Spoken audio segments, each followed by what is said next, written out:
Hi, friends. This is Wendy Harrop, and welcome to the Say Yes to Yourself podcast.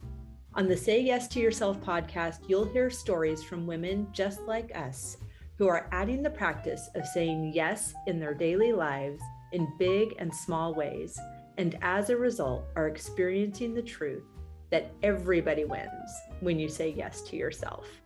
Saying yes to yourself is a graceful unfolding, an intentional becoming of the very best version of you.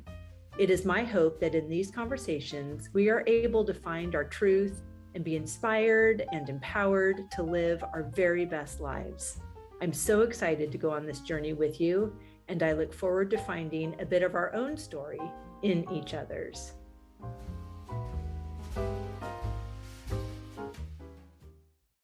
Hello, friend. Welcome back to the podcast and happy Friday. I hope you have amazing plans this weekend and you are basking in all of this festive holiday goodness.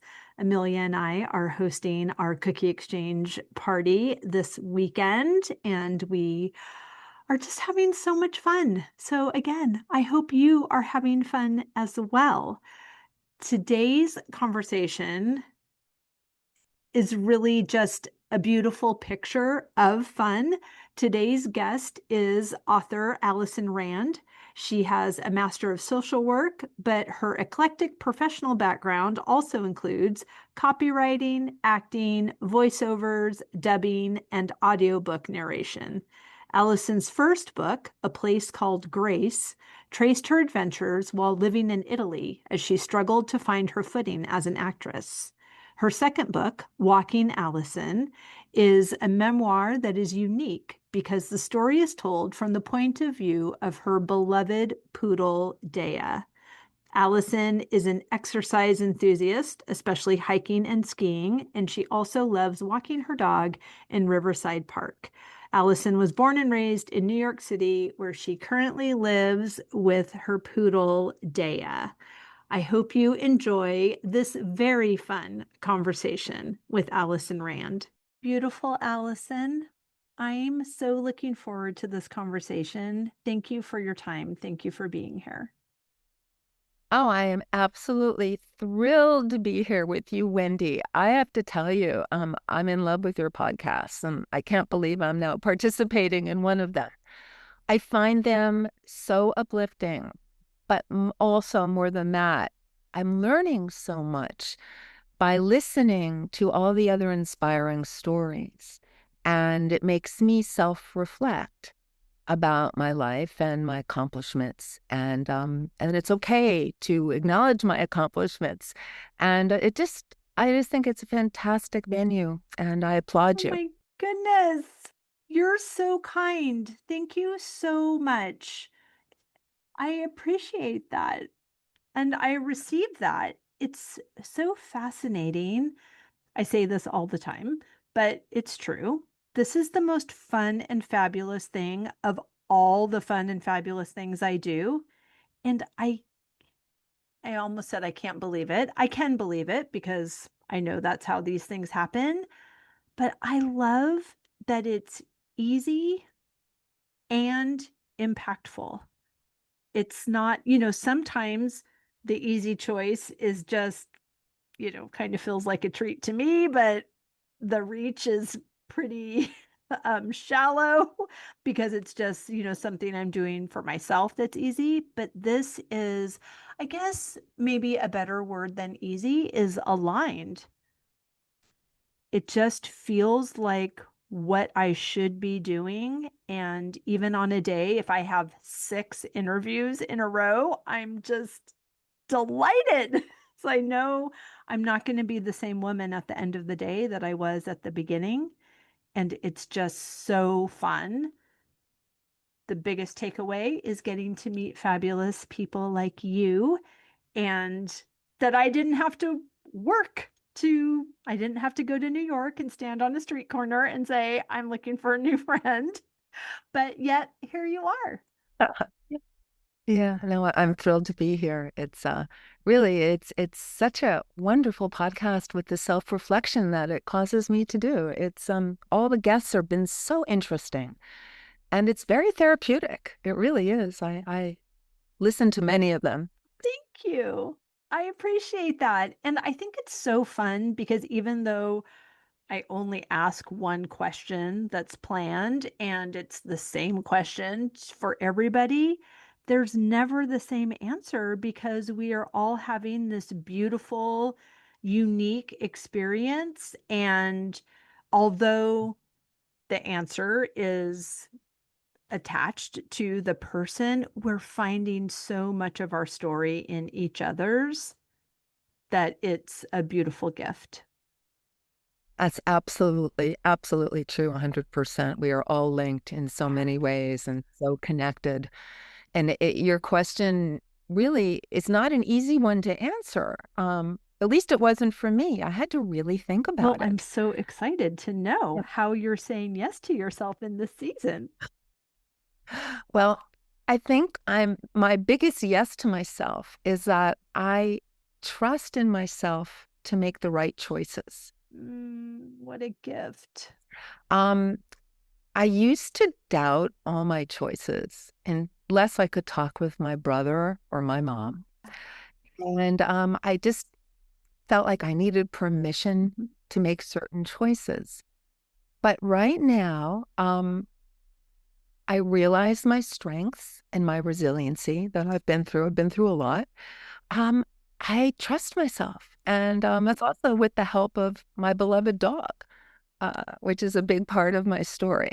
Oh my Yes. gosh, that's Yeah. such a beautiful answer. And what a gorgeous reflection because it's something that you can continue to come back to because you make multiple decisions all day long, every single day. And to trust yourself and also grant yourself the permission to not only do or choose what feels in alignment for you, but to also course correct if you're 3 days down the road and decide, oh, maybe that wasn't the best choice. I'm going to fine tune that a little bit. Oh, no, definitely. Of course, it's a work in progress. And, I learn all the time and things change all the time.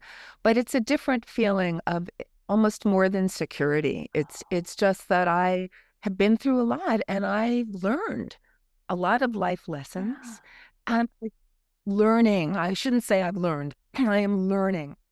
It's a work in progress always to trust myself, because of who I am. So it's an interesting journey that I do talk about a lot. It's one of the themes of my second book, my second memoir. That is, which I love. It's a memoir. It's not exactly a traditional memoir. Say more. Yeah. Well, my first memoir, this is my second I'm talking about, but my first one was more of a traditional memoir. It's called A Place Called Grace. And Beautiful. it's a very bittersweet and honest memoir of finding my resiliency after so much Mm. loss, with the help of a quirky octogenarian named Grace, aptly. Um, I was the narrator in the first on my first memoir, and I was a struggling actress in New York. And after a divorce, I was divorced. I felt very unmoored and needed an adventure. So where did I go? I made a bold decision to move alone to Rome, Italy. So fun. Well, where I didn't know anyone, didn't really speak the language well, or have any work lined up. But I made a life there and I dealt with all the bureaucracies, of which there were plenty. And I even got a work permit by myself, which was not easy to do until an accident forced my return back home. Mm. Well, I got back home. I went through a series of terrible personal losses, including a health scare for myself. And I was absolutely floundering until Grace, this octogenarian, came into my life. So it wasn't about finding a man. It was about this woman who helped me. And yes, it was really cathartic, my first memoir. I really had to write it. Sure. Well, I did not feel that the story was told at the end. And it's not because it didn't end in a because it ended in a bittersweet way. And it was not a fairy tale ending. Um, unlike other stories that were wonderful, like Eat, Pray, Love, where they move alone to a foreign country, but seemed to end really well for them Right. and meet a guy. And, you know, mine was not about that. So, a number of people who read A Place Called Grace, they wanted to know what happened to me because, again, it didn't end in this fairy tale manner. Sure. I knew I had more of a story to tell. And was contemplating how could I tell more of what I wanted to say. And I realized that telling it from my own point of view was not the way to go. So I decided my beloved dog, Dea, who actually is right here on my lap, Sweet Dea. she knows me as well as I know myself. Mm. She should be the narrator, which also intertwines her own story with mine. So it needed to be very different from my first memoir.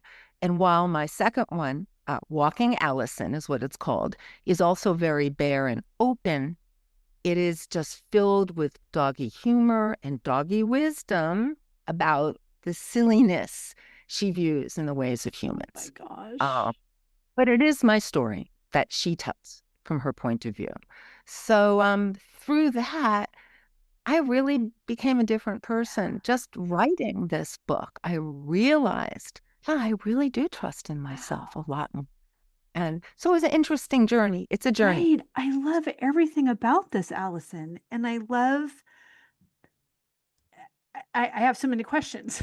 I would love to know how you came to decide to write it from Daya's perspective, but also what a beautiful gift that must have been to, I mean, we always have so much more.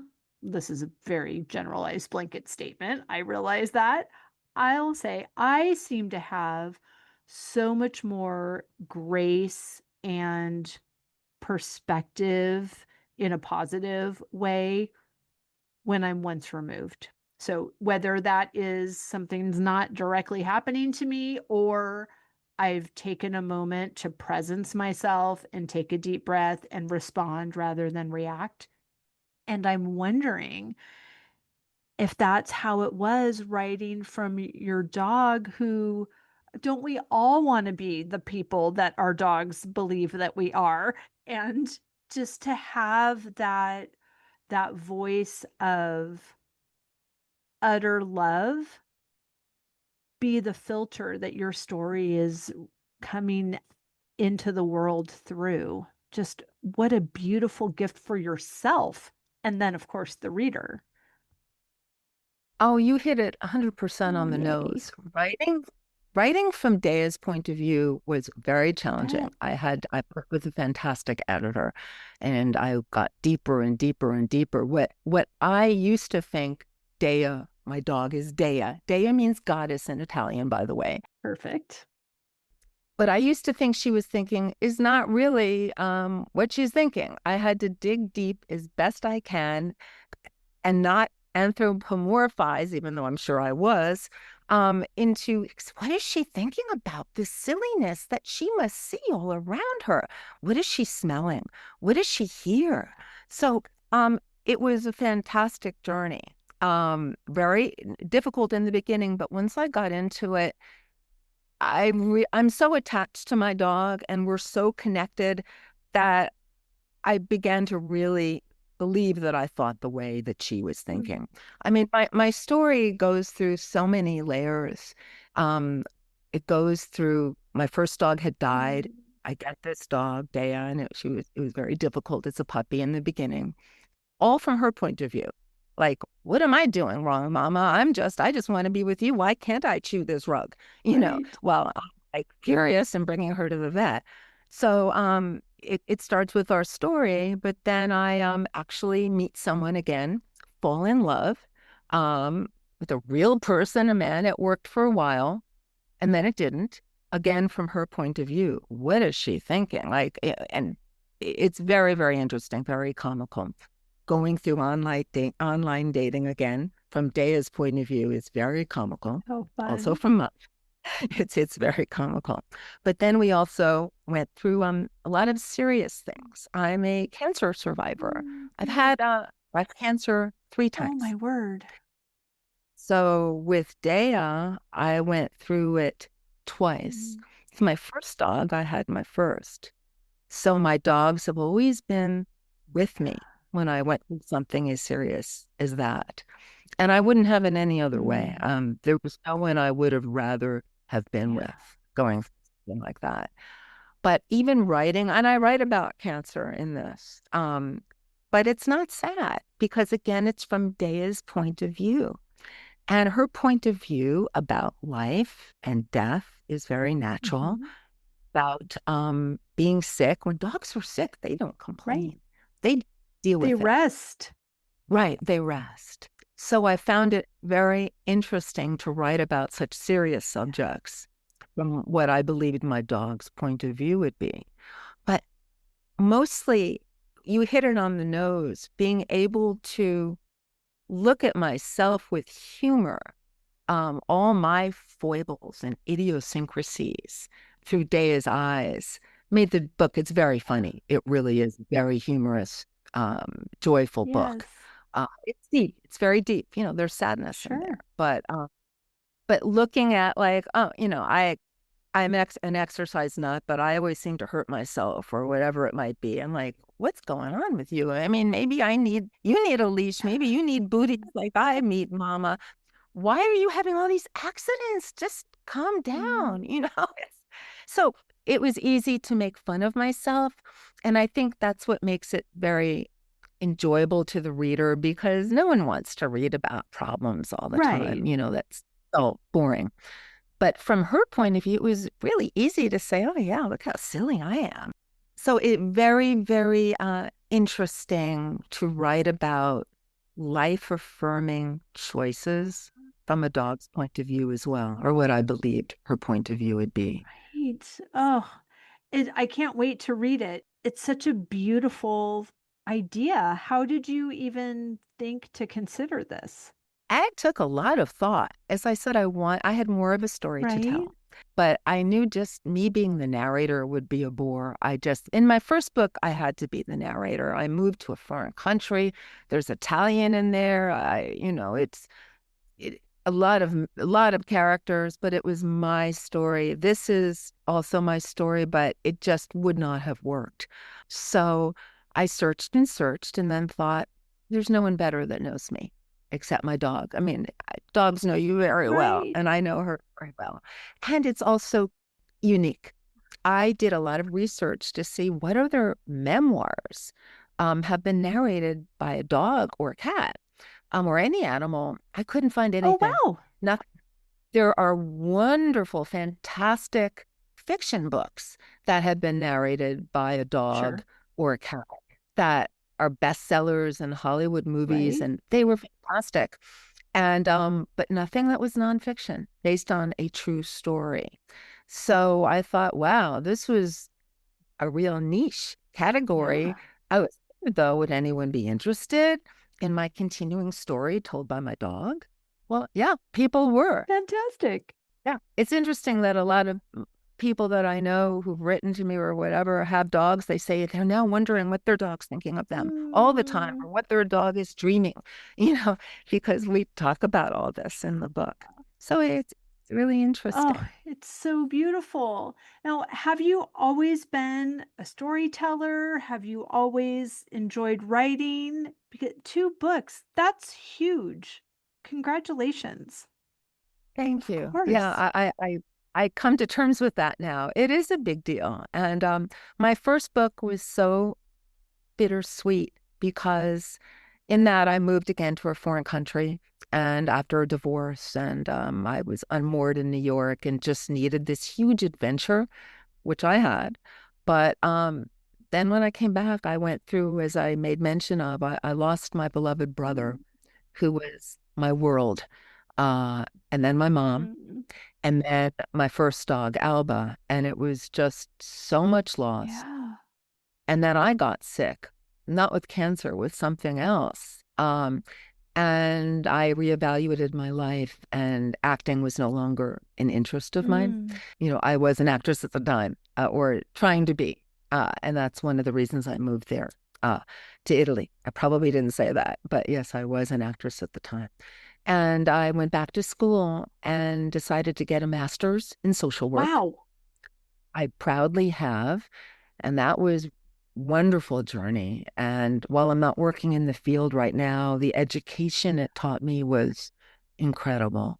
I look at the world and other Right. people. I loved it. I did work for a short time at a hospital in the Mhm. city, and that was wonderful. But I didn't stay there for forever. That wasn't what I wanted to do. Sure.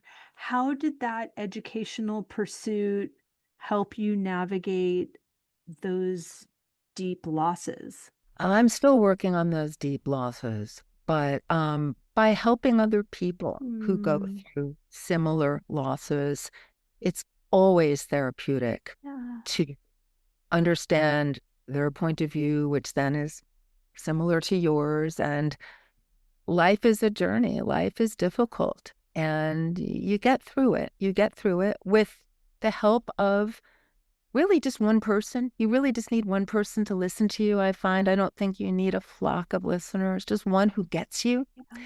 and who makes you feel less isolated or alone. Mm. Um, which is also actually a theme in my second book, The Loneliness Epidemic and Feelings of Isolation. Mm. So, Can you say more about that?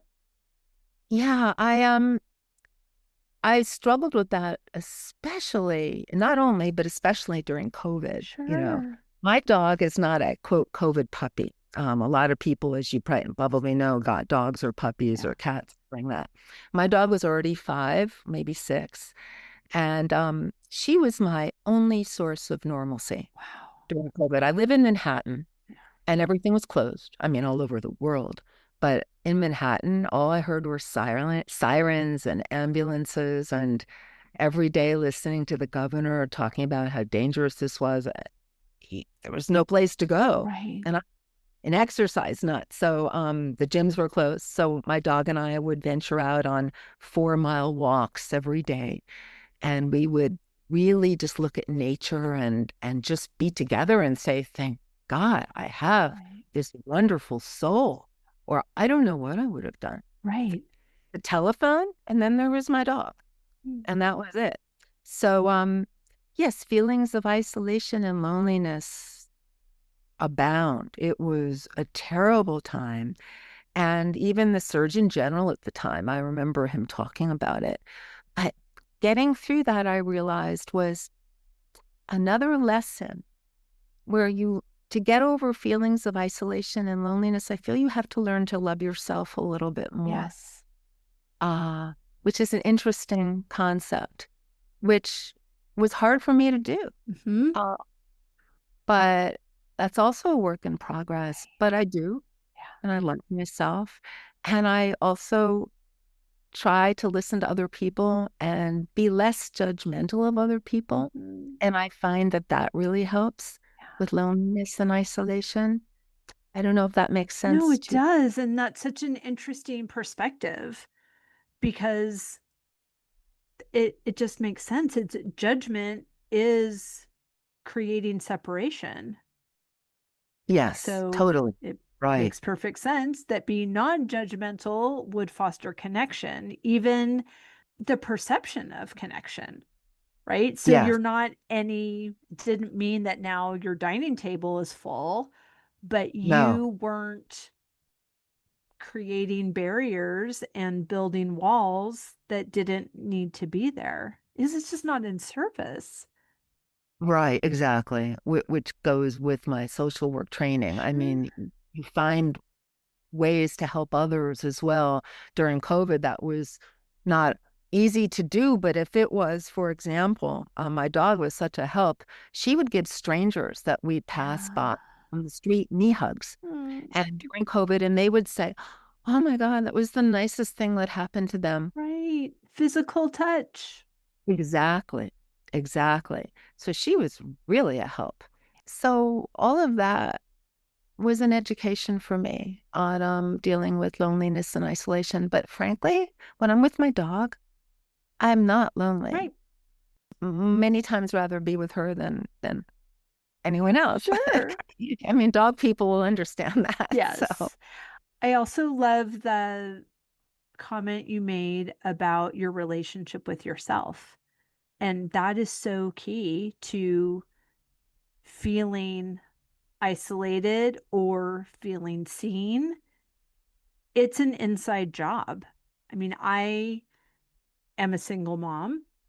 And yeah, when Amelia is with her dad for a weekend or a week, people will ask me, like, how are you doing? Like, are you okay when she's gone? Do you miss her? I'm like, I'm fine. I'm great. She's with someone. She's safe.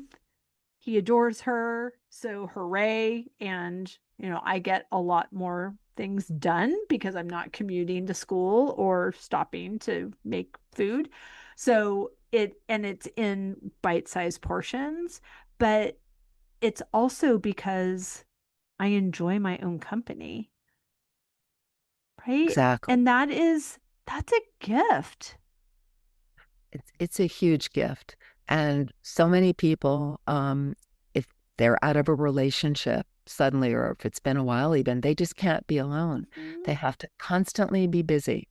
I'm not that way anymore. Maybe it was Mhm. when I was young, I was more that way. But with Dea, I'm so happy just connecting with her. Right. And it's not like we don't do things. I mean, Sure. I have friends, of course, and go out on a date sometimes, but it's more about just I feel so connected to this dog. And what's so interesting is that the human animal bond is so intrinsic Yeah.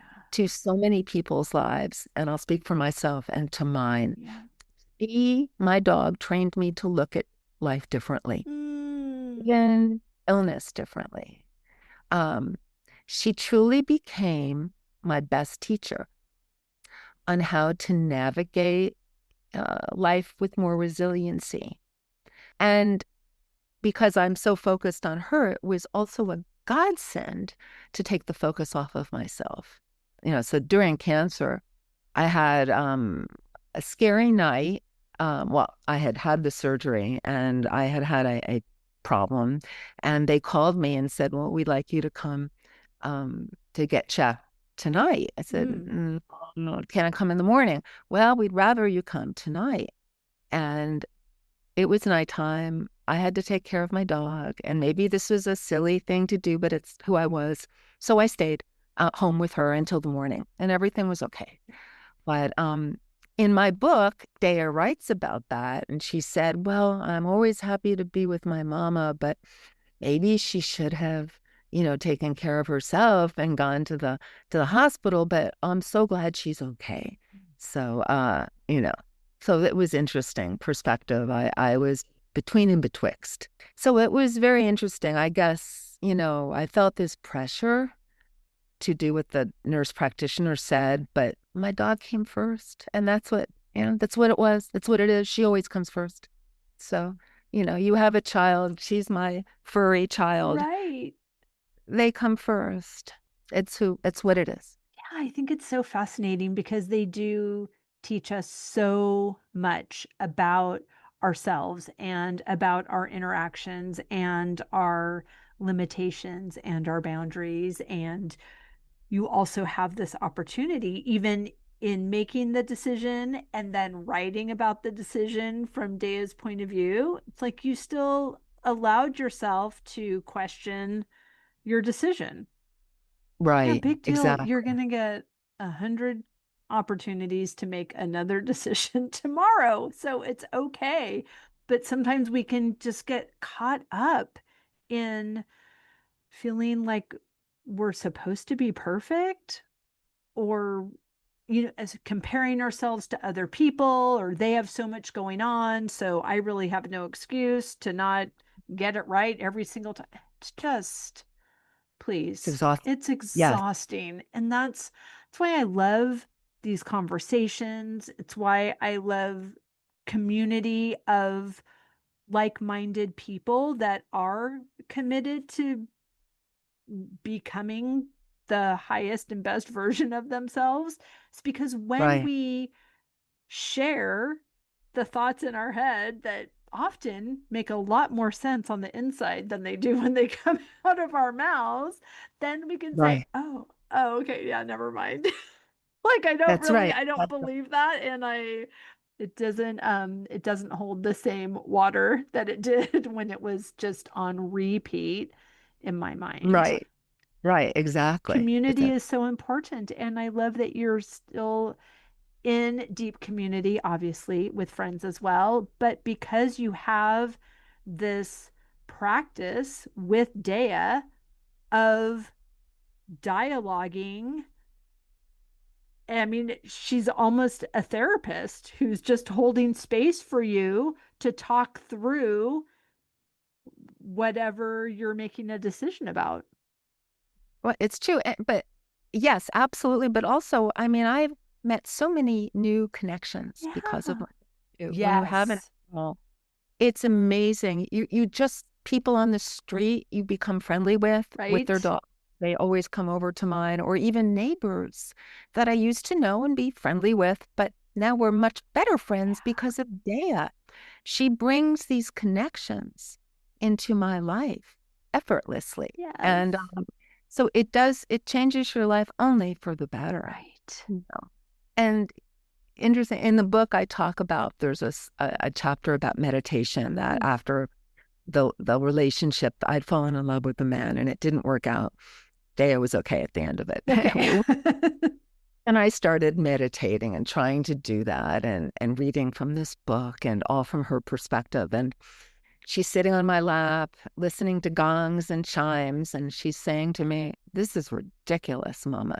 All you need to do is follow me. I meditate naturally. Mm. Just live in the moment. Let's go out, smell the flowers. Let's walk in the grass. Let's just romp around, and we'll meditate much better that way. You don't need gongs and chimes." And so it's also very interesting. And I don't listen to gongs and chimes. I can meditate without them now. Right. And dogs do meditate naturally. They really do.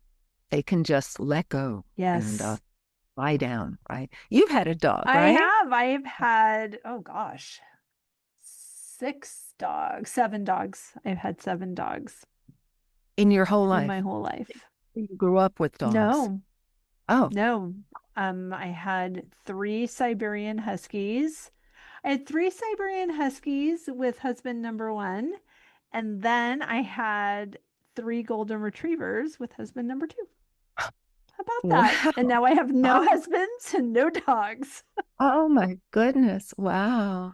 Yeah, Oh, that's so interesting. The dog in between the Siberian Huskies and the Golden Retriever was we wanted a rare breed. We wanted a special dog. We did not want to be cookie cutter people with their Golden Retrievers. My second husband's a super researcher, and so he researched this breed called a Polish lowland sheepdog. So they're like an English sheepdog, but a little bit smaller. And there was a breeder in Minnesota. So we drove from oh, California to Minnesota oh in my two God. days and got this dog and brought it back. We stopped at Mount Rushmore and the Badlands and the Corn Palace and all of these places. And when we brought him to the vet for his well puppy visit, he bit the vet. And the vet Um, was very concerned, it like was a 10 weeks puppy. old. And he said, "This is not good." And then he bit the vet tech. And they Good. said, "We have to report this," which means if your dog bites another person, and he will. And these weren't like puppy playing bites. This Oh, was, yeah. wow. Then there'll be a seancer and you'll have to put the dog down. Like, oh my gosh. And this was at Oh, a point where there had been a dog mauling in San Francisco. So people were very on high alert about bad, scary Oh, dogs. I know. So how it sad. was so sad. So Oh, we oh, contacted the vet said you need to send this dog back to the breeder and they need to put him down, which sounded just very extreme, very oh, extreme. So God. the breeder had a pet therapist come to the house and do a, an analysis, a personality analysis on the dog.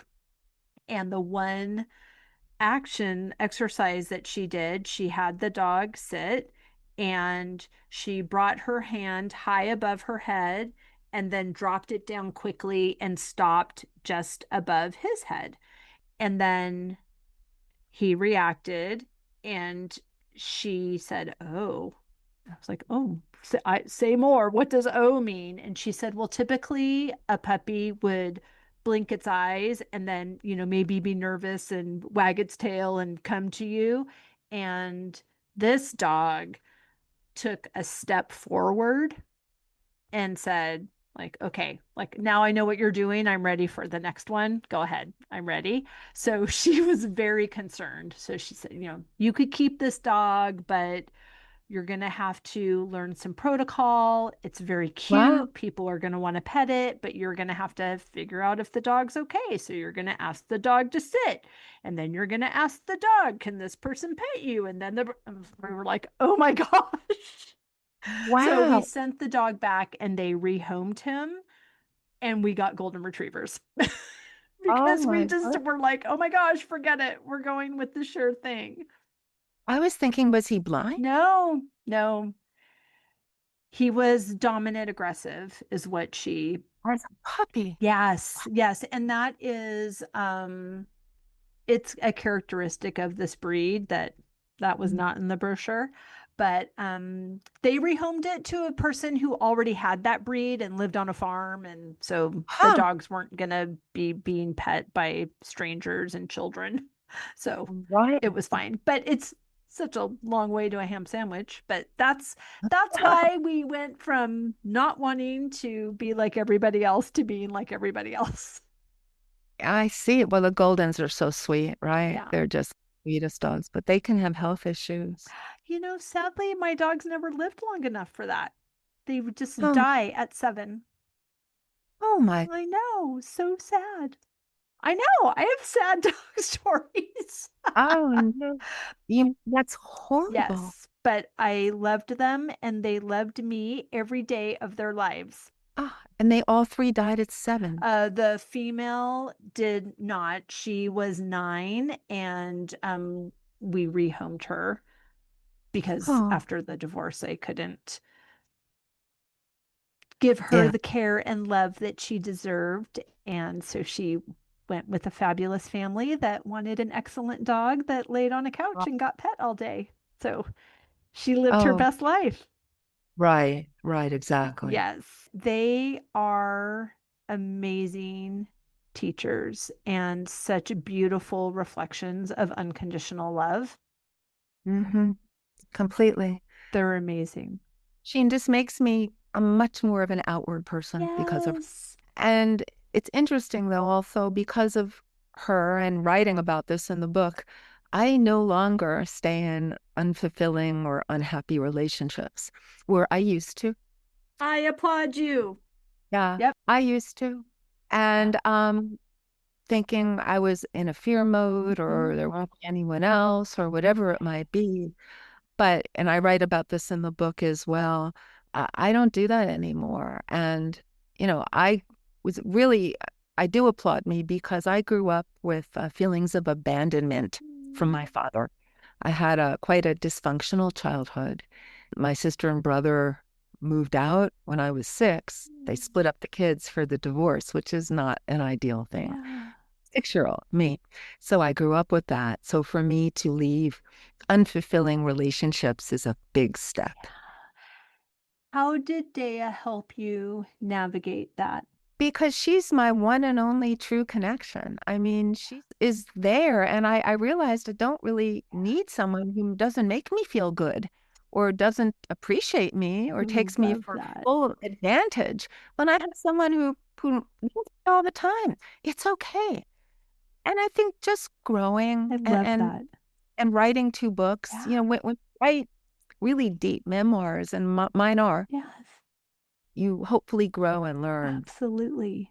It's very therapeutic for the author as well, hopefully, if you go deep enough. For You know, sure. Oh, can't go lightly. If you go lightly, then no one's going to believe you. If you go really deeply, as I do, people will say, yeah, I've been through that too. mm, She got through that, maybe I can, exactly. And there's something just in the same way that you have it written through Daya's perspective, that's how it is for the reader. They are also once removed and Yes, they can pull out the lessons without having to experience the pain of your experience, even though we all have our own. yes. But people can also relate to the pain, which is what Yes. I always wanted.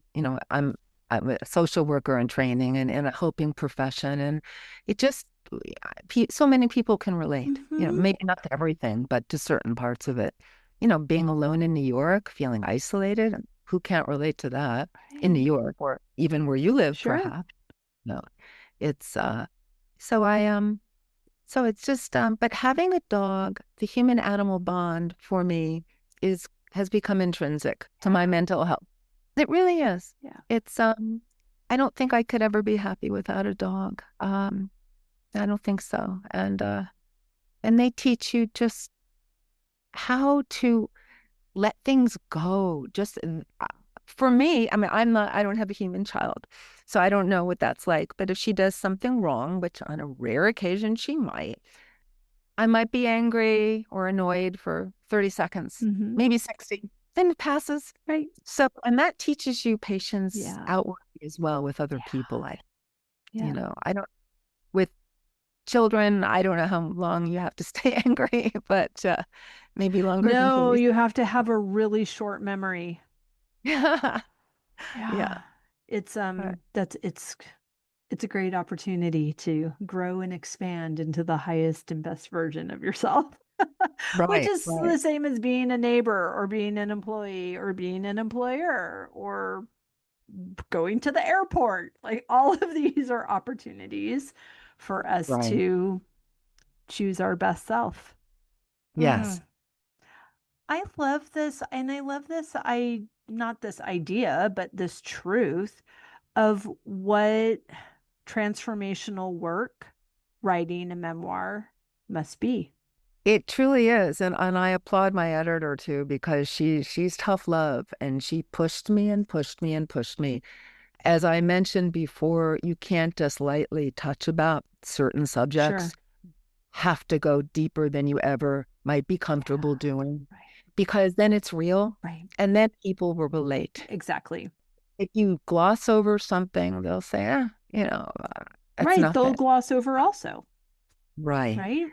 Right. And, it teaches you resiliency as well. Look at, I've been through a lot, it teaches you. Right. Just like retelling the stories verbally, the good ones or the bad ones. They're just reminders of, oh yeah, oh yeah. Why am I worried? I have nothing to worry about. This is amazing.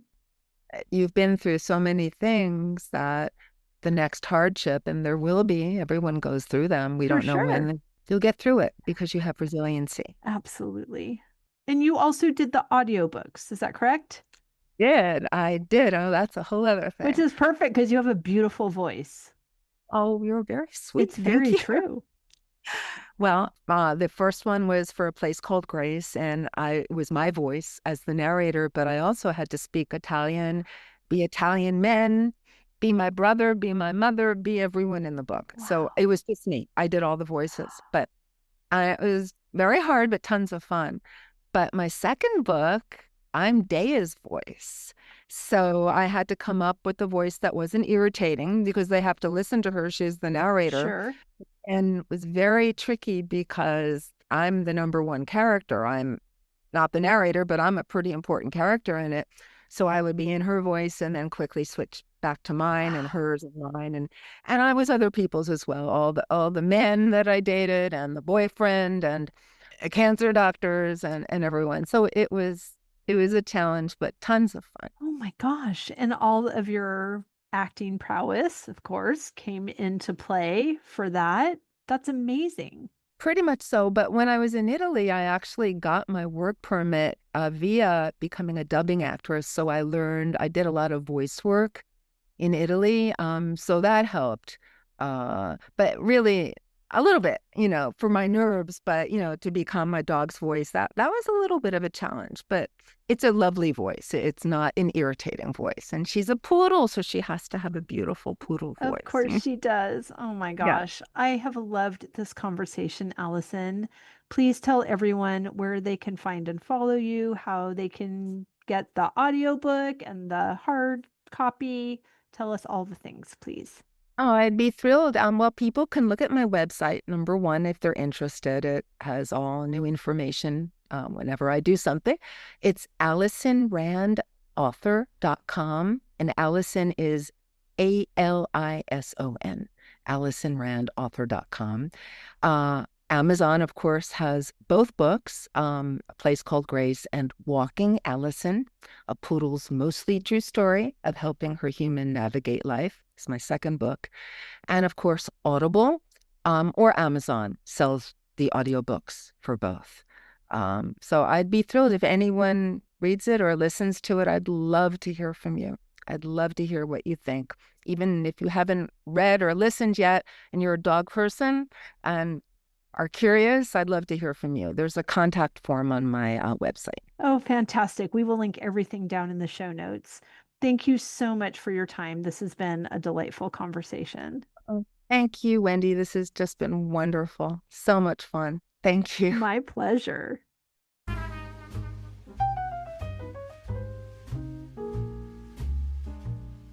I hope you enjoyed that conversation as much as I did. As always, any links or notes mentioned can be found at phineaswrighthouse.com in the podcast section of our site or in the show notes below. And if you haven't connected with me personally, come find me on Instagram at Phineas Wrighthouse and let me know you listened to this episode. I'd love to get to know you. Thank you for sharing this time with me. I know your days are full, and I'm really grateful that you chose to spend some of your precious time right here. Be sure to subscribe to the podcast so you don't miss any of these delightful conversations. I'll see you next week.